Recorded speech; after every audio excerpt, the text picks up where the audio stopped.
कैसे आप लोग? उम्मीद करती हूँ आप सभी लोग अच्छे होंगे, खुश होंगे। मैं शादमा अपनी वीडियो के ज़रिए ज़िंदगी से जुड़ी छोटी छोटी बातें आप लोगों के साथ शेयर करती हूँ, उस उम्मीद के साथ, इस यकीन के साथ कि कहीं ना कहीं, कभी ना कभी, किसी न किसी को इन बातों से फ़ायदा पहुँचेगा। आर माधवन कहते हैं कि मुझे बचपन से ही खेती किसानी करने का बहुत शौक था। मैं घर के पास बने हुए बगीचे में अलग अलग तरह की सब्जियां उगाता, अलग अलग तरह के फल फूल उगाता, नए नए पौधे लगाता, और जब ये सब्जियां उग जाती तो मैं उन्हें लाकर अपनी माँ को देता कि इन्हें पकाइए। मेरी माँ बहुत खुश होती, मुझे शाबाशी देती। माँ की शाबाशी पाकर उस बच्चे का हौसला किसानी के लिए और बढ़ जाता।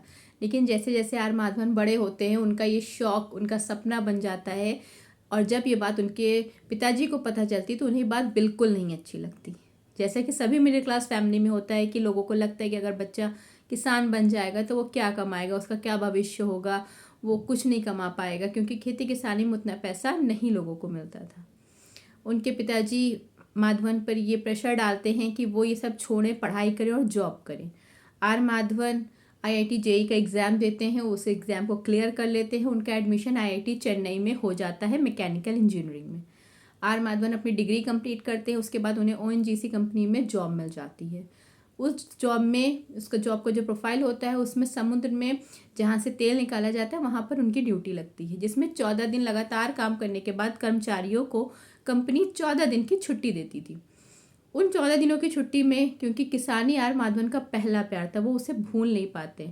भले वो पढ़ाई करते हैं, जॉब कर रहे होते, लेकिन उनका मन किसानी में ही होता है, उनको खुशी किसानी करने से ही मिलती है। उन छुट्टियों में आर माधवन लगातार अलग अलग तरह की किसानी की टेक्निक सीखते, किसानी करते, नई नई चीज़ें उगाते। 9 साल के बाद आखिर माधवन अपने घर पे कहते हैं कि उन्होंने जॉब छोड़ दी है।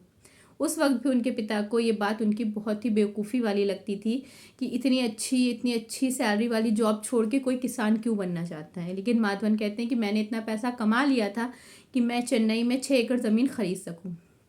वो ज़मीन खरीदते हैं, उस पर किसानी शुरू करते हैं, लेकिन पहले ही साल उनको बहुत बड़ा घाटा होता है।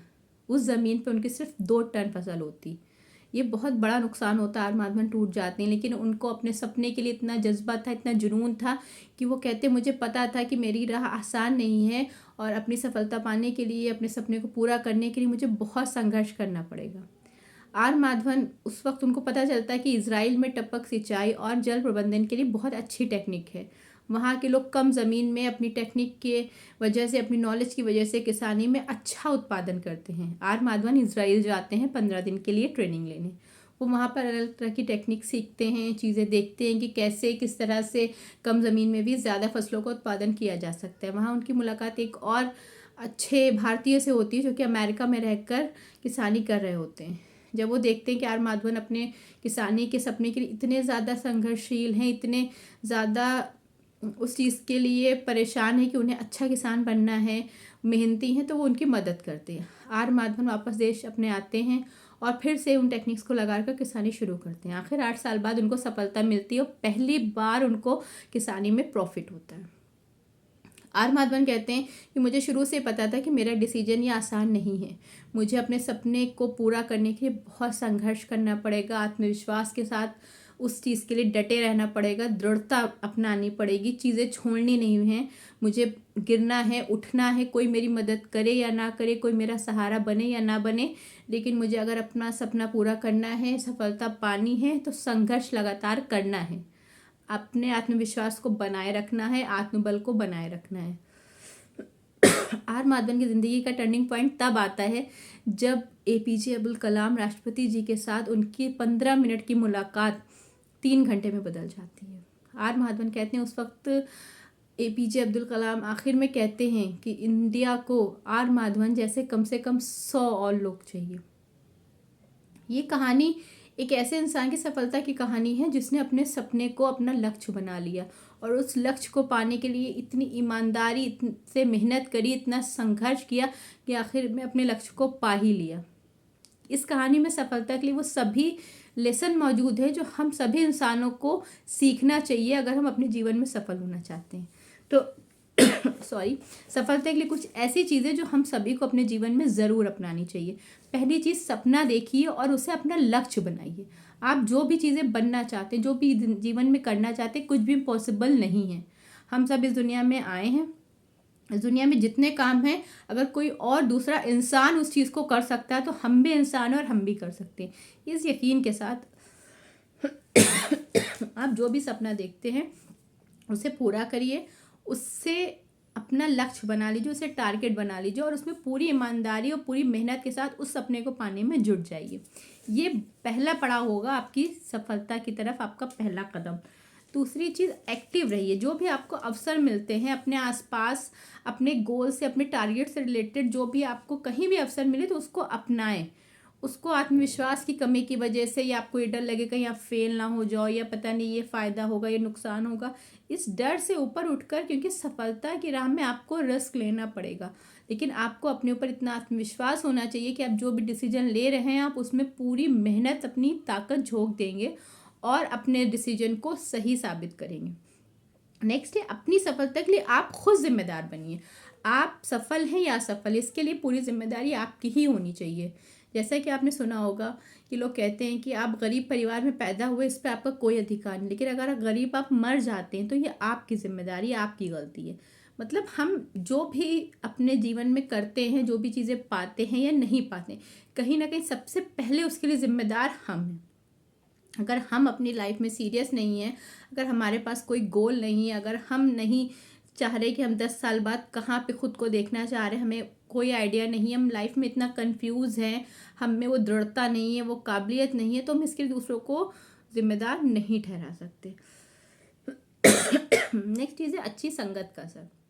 जब आप अच्छे लोगों में अपने टारगेट या अपनी जिस फील्ड में काम कर रहे हो, आप जिस तरह की सफलता चाह रहे हो, आपके जीवन में जो भी काम हो, जो भी बिजनेस हो, जो भी जॉब हो, उससे जुड़े, उसमें कामयाब लोगों के बीच में बैठते हैं तो आपके दिमाग, आपका विचार उस तरह के बनते हैं, आपको नए नए आइडियाज़ मिलते हैं, आपकी सोच आशावादी बनती है, आप में आत्मविश्वास आता है कि अगर ये कर सकते हैं तो मैं भी कर सकता हूँ। तो अपनी संगत का बहुत ख्याल रखिए, उन्हीं लोगों को अपने सर्कल में रखिए जो लोग अपनी लाइफ के लिए सीरियस हो, जो अपने लक्ष्य को पाने के लिए मेहनत कर रहे हो, क्योंकि वो लोग आपको भी मोटिवेट करेंगे। कामों को कभी भी टालने की आदत ना डालें, जो भी चीज़ें करनी है उनको अपने प्रेफरेंस के हिसाब से करते जाइए, क्योंकि ये बहुत बड़ी एक आदत होती है, आलस और टालूपन, जो किसी इंसान, चाहे वो इंसान कितना भी काबिल क्यों ना हो, चाहे उसके पास कितनी ही नॉलेज क्यों ना हो, अगर उसमें ये आदत है तो ऐसे इंसान कभी कामयाब नहीं हो सकते। वो हमेशा अपनी मंजिल को पाने में चूक जाएंगे, पीछे रह जाएंगे। हमेशा अहंकार से दूर रहे। आप चाहे जितने सफल हो जाएं, आपको चाहे दुनिया में कुछ भी मिल जाए, जितना आप अहंकार से दूर रहेंगे आपकी कामयाबी उतनी ही ज़्यादा बढ़ती जाएगी। क्योंकि अहंकार, जिस भी स्टेज में सफलता है कि आप में अहंकार आ गया, आप में घमंड आ गया कि आप बहुत काबिल हैं, आपसे ज़्यादा कोई काबिल नहीं है, उस दिन आपकी सफलता वहीं से ख़त्म। क्योंकि जब आप कम ज्ञान में भी अपने आप को बहुत ज़्यादा ज्ञानी समझने लगते हो, आपको लगता है कि कोई दुनिया में आपसे ज़्यादा काबिल नहीं है, आप किसी की अच्छी राय भी नहीं लोगे, आप किसी से डिस्कस नहीं करोगे, आप अपना जो भी थोड़ा बहुत आपने पाया है, आप उसी सफलता में इतने ज़्यादा डूब गए कि आपने आगे की राहें बंद कर दी। आप अंधकार में फिर आगे का रास्ता आपको दिखेगा ही नहीं, आपको लगेगा कि आपने जो पा लिया वो बहुत है। तो अहंकार से दूर रहे। आत्मगौरव और अहंकार दो बहुत अलग चीज़ें हैं। आत्मगौरव ये है कि मैं बहुत अच्छा इंसान हूँ, ये मेरा आत्मगौरव, ये मेरा सेल्फ प्रेस्टीज है, लेकिन मैं ही दुनिया में सबसे अच्छा इंसान हूँ, मुझसे अच्छा कोई नहीं है, ये अहंकार है। ये सफलता की राह में सबसे बड़ा बाधक है। तो आत्मगौरव ज़रूर रखिए, लेकिन अहंकार से दूर रहिए। जो भी मेहनत करें ईमानदारी से करें। आपको ये होना चाहिए कि अगर आप कोई अपना काम डिले कर रहे हो, आप किसी काम के लिए बहाने बना रहे हो, टाल रहे हो, तो सबसे ज़्यादा नुकसान उसमें आपका है, ना आपके पेरेंट्स का, ना आपके भाई बहन का, ना आपके दोस्त का।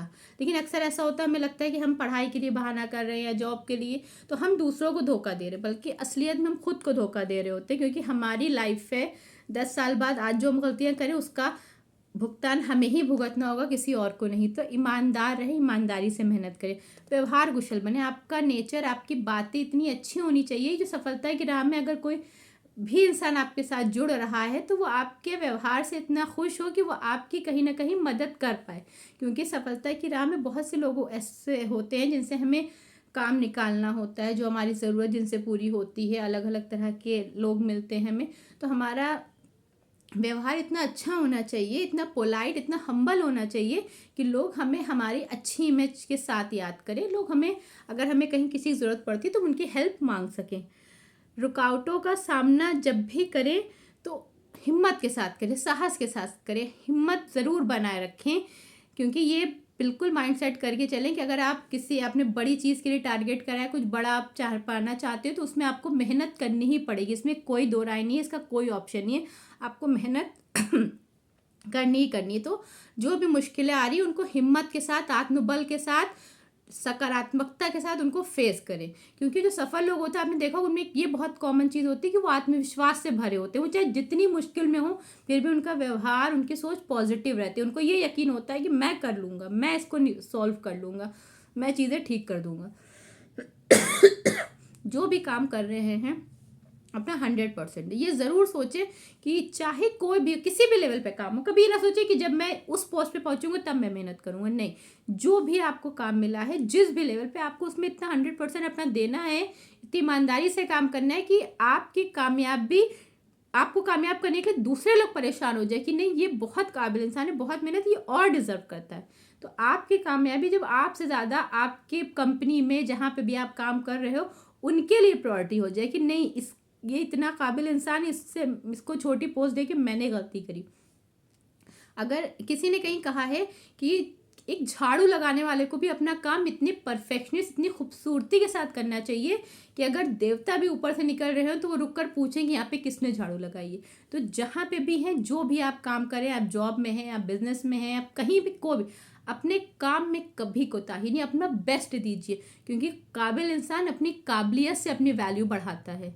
किसी की शक्ल देख के कोई प्रमोशन नहीं करेगा, कोई आपकी वैल्यू नहीं करेगा। आपका काम, आपकी काबिलियत, आपकी मेहनत आपकी वैल्यू बढ़ाती है, आपको कामयाब करती है। कभी भी अपने आत्मविश्वास में कमी ना आने दें। ये सोच के चले कि जो भी चीज़ें हैं आप में इतनी ताकत है कि आप उनको फेस कर सकते हैं। क्योंकि अगर आपने अपना लक्ष्य बड़ा बनाया है, आप कामयाबी बड़ी चाहते हैं, तो उसके लिए आपको बड़ी कुर्बानी देनी पड़ेगी। अगर बड़ी चीज़ें, बड़े अचीवमेंट आसानी से मिल जाए तो उसकी वैल्यू ख़त्म हो जाएगी, क्योंकि वो सभी को मिल जाएगा। तो बड़ी चीज़ें उन्हीं को मिलती हैं जो बड़े लेवल पे सेक्रीफाइस करते हैं, उस चीज़ के लिए मेहनत करते हैं। तो इन चीज़ों को ध्यान रखें। Thank you.